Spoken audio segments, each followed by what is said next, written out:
Saul was the first king of Israel. He was the son of Kish of the family of the Matrites and a member of the tribe of Benjamin, one of the 12 tribes of Israel.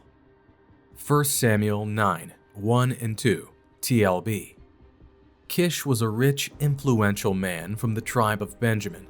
He was the son of Abel, grandson of Zeror, great-grandson of Bechorath, and great-great-grandson of Aphiah. His son Saul was the most handsome man in Israel, and he was head and shoulders taller than anyone else in the land. Saul was anointed by the prophet Samuel and was made king by the league of the 12 tribes of Israel. Then Samuel took a flask of olive oil and poured it over Saul's head and kissed him on the cheek and said, "I am doing this because the Lord has appointed you to be the king of his people, Israel." And the Spirit of God came upon him, and he too began to prophesy. When his friends heard about it, they exclaimed, "What, Saul a prophet?" And one of the neighbors added, "With a father like his?" So that is the origin of the proverb, "Is Saul a prophet too?" Samuel now called a convocation of all Israel at Mizpah and gave them this message from the Lord God. "I brought you from Egypt and rescued you from the Egyptians and from all of the nations that were torturing you. But although I have done so much for you, you have rejected me and have said, 'We want a king instead.' All right then, present yourselves before the Lord by tribes and clans." So Samuel called the tribal leaders together before the Lord, and the tribe of Benjamin was chosen by sacred lot. Then he brought each family of the tribe of Benjamin before the Lord, and the family of the Matrites was chosen. And finally, the sacred lot selected Saul, the son of Kish. But when they looked for him, he had disappeared. So they asked the Lord, "Where is he? Is he here among us?" And the Lord replied, "He is hiding in the baggage." So they found him and brought him out, and he stood head and shoulders above everyone else. Then Samuel said to all the people, "This is the man the Lord has chosen as your king. There isn't his equal in all of Israel." And all the people shouted, "Long live the king." 1 Samuel 10, 1 through 24, TLB. Saul had good military leadership abilities, which he used within his time as king. Saul acted more as a judge of Israel than a monarch. He was a transitional figure between the old order and the new way of life among a people composed of different elements and leading figures. His act as king was to defend the people of Israel against the Philistines and enemies. Saul's reign as king was destined to come to swift end when he started disobeying God and his prophet Samuel. The first of many instances was in 1 Samuel 12, where Saul performed a sacrifice for a burnt offering when it was meant to be done by the priest or prophet. Then Jonathan attacked and destroyed the garrison of the Philistines at Geba. The news spread quickly throughout the land of the Philistines, and Saul sounded the call to arms throughout Israel. He announced that he had destroyed the Philistine garrison and warned his men that the army of Israel stank to high heaven as far as the Philistines were concerned. So the entire Israeli army mobilized again and joined at Gilgal. The Philistines recruited a mighty army of 3,000 chariots, 6,000 horsemen, and so many soldiers that they were as thick as sand along the seashore. And they camped at Micmash, east of Bethaven. When the men of Israel saw the vast mass of enemy troops, they lost their nerve entirely and tried to hide in caves, thickets, coverts, among the rocks, and even in tombs and cisterns. Some of them crossed the Jordan River and escaped to the land of Gad and Gilead. Meanwhile, Saul stayed at Gilgal, and those that were with him trembled with fear at what awaited them. Samuel had told Saul earlier to wait 7 days for his arrival, but when he still didn't come, and Saul's troops were rapidly slipping away, he decided to sacrifice the burnt offering and the peace offerings himself. But just as he was finishing, Samuel arrived. Saul went out to meet him and to receive his blessing. But Samuel said, "What is this you have done?" "Well," Saul replied, "when I saw that my men were scattering from me, and that you hadn't arrived by the time you said you would, and that the Philistines were at Micmash, ready for battle, I said, 'The Philistines are ready to march against us, and I haven't even asked for the Lord's help.' So I reluctantly offered the burnt offering without waiting for you to arrive." "You fool," Samuel exclaimed. "You have disobeyed the commandment of the Lord your God. He was planning to make you and your descendants king of Israel forever, but now your dynasty must end.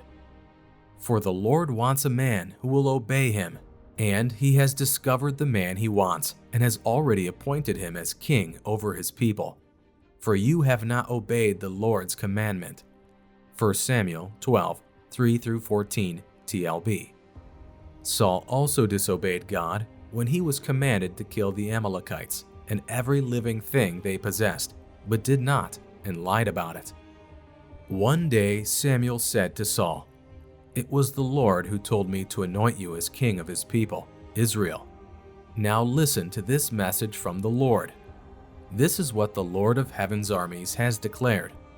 I have decided to settle accounts with the nation of Amalek for opposing Israel when they came from Egypt. Now go and completely destroy the entire Amalekite nation, men, women, children, babies, cattle, sheep, goats, camels, and donkeys." So Saul mobilized his army at Telaim. There were 200,000 soldiers from Israel and 10,000 men from Judah. Then Saul and his army went to a town of the Amalekites and lay in wait in the valley. Saul sent this warning to the Kenites, "Move away from where the Amalekites live, or you will die with them. For you showed kindness to all the people of Israel when they came up from Egypt." So the Kenites packed up and left. Then Saul slaughtered the Amalekites from Havilah, all the way to Shur, east of Egypt. He captured Agag, the Amalekite king, but completely destroyed everyone else. Saul and his men spared Agag's life and kept the best of the sheep and goats, the cattle, the fat calves, and the lambs, everything, in fact, that appealed to them. They destroyed only what was worthless or of poor quality. Then the Lord said to Samuel, "I am sorry that I ever made Saul king, for he has not been loyal to me and has refused to obey my command." Samuel was so deeply moved when he heard this that he cried out to the Lord all night. Early the next morning, Samuel went to find Saul. Someone told him, Saul went to the town of Carmel to set up a monument to himself. Then he went on to Gilgal. When Samuel finally found him, Saul greeted him cheerfully. "May the Lord bless you," he said. "I have carried out the Lord's command." "Then what is all the bleating of sheep and goats and the lowing of cattle I hear?" Samuel demanded. "It's true that the army spared the best of the sheep, goats, and cattle," Saul admitted. "But they are going to sacrifice them to the Lord your God. We have destroyed everything else." Then Samuel said to Saul, "Stop. Listen to what the Lord told me last night." "What did he tell you?" Saul asked. And Samuel told him, "Although you think little of yourself, are you not the leader of the tribes of Israel? The Lord has anointed you king of Israel, and the Lord sent you on a mission and told you, 'Go and completely destroy the sinners, the Amalekites, until they are all dead.' Why haven't you obeyed the Lord? Why did you rush for the plunder and do what was evil in the Lord's sight?" "But I did obey the Lord," Saul insisted. "I carried out the mission he gave me. I brought back King Agag, but I destroyed everyone else. Then my troops brought in the best of the sheep, goats, cattle, and plunder to sacrifice to the Lord your God in Gilgal." But Samuel replied, "What is more pleasing to the Lord, your burnt offerings and sacrifices, or your obedience to his voice? Listen, obedience is better than sacrifice, and submission is better than offering the fat of rams. Rebellion is as sinful as witchcraft, and stubbornness as bad as worshiping idols. So because you have rejected the command of the Lord, he has rejected you as king. 1 Samuel 15, 1-23 NLT. These acts of disobedience displeased God, hence leading to the anointing of David as king. After Samuel died, Saul was to fight the Philistine and inquired of the Lord about the upcoming war, but God was not answering him. So he summoned a witch, the witch of Endor. Meanwhile, Samuel had died, and all Israel had mourned for him. He was buried in Ramah, his hometown. And Saul had banned from the land of Israel all mediums and those who consult the spirits of the dead. The Philistines set up their camp at Shunem, and Saul gathered all the army of Israel and camped at Gilboa.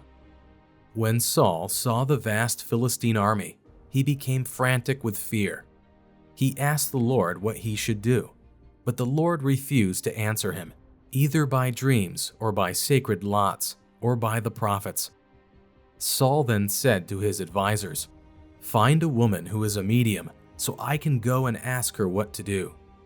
His advisors replied, "There is a medium at Endor." So Saul disguised himself by wearing ordinary clothing instead of his royal robes. Then he went to the woman's home at night, accompanied by 2 of his men. "I have to talk to a man who has died," he said. "Will you call up his spirit for me?" "Are you trying to get me killed?" the woman demanded. "You know that Saul has outlawed all the mediums and all who consult the spirits of the dead. Why are you setting a trap for me?" But Saul took an oath in the name of the Lord and promised, "As surely as the Lord lives, nothing bad will happen to you for doing this." Finally, the woman said, "Well, whose spirit do you want me to call up?" "Call up Samuel," Saul replied. When the woman saw Samuel, she screamed, "You've deceived me. You are Saul." "Don't be afraid," the king told her.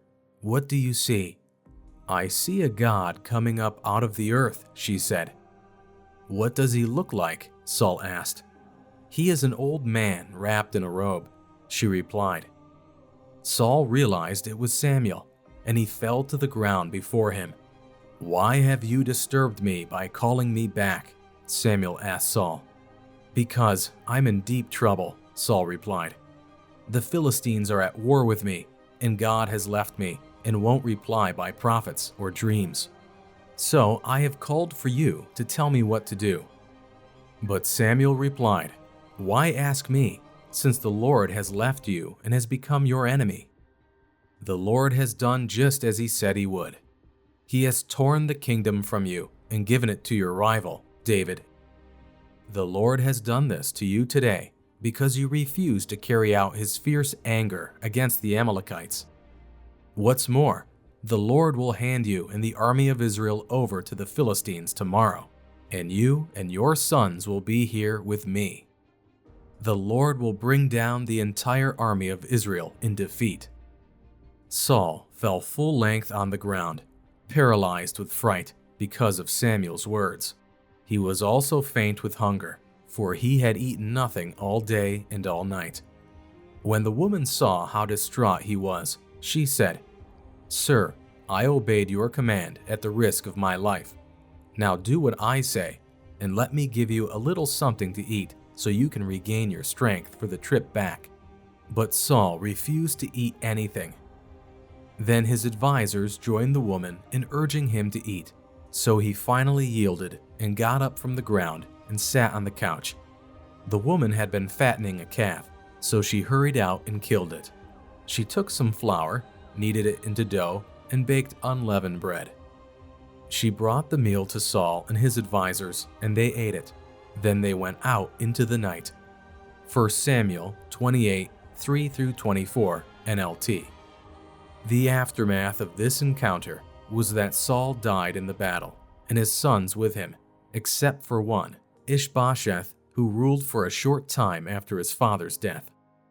The Bible tells us about another Saul, but his own story took a different tangent. Click here to watch the story of Saul, later known as Apostle Paul.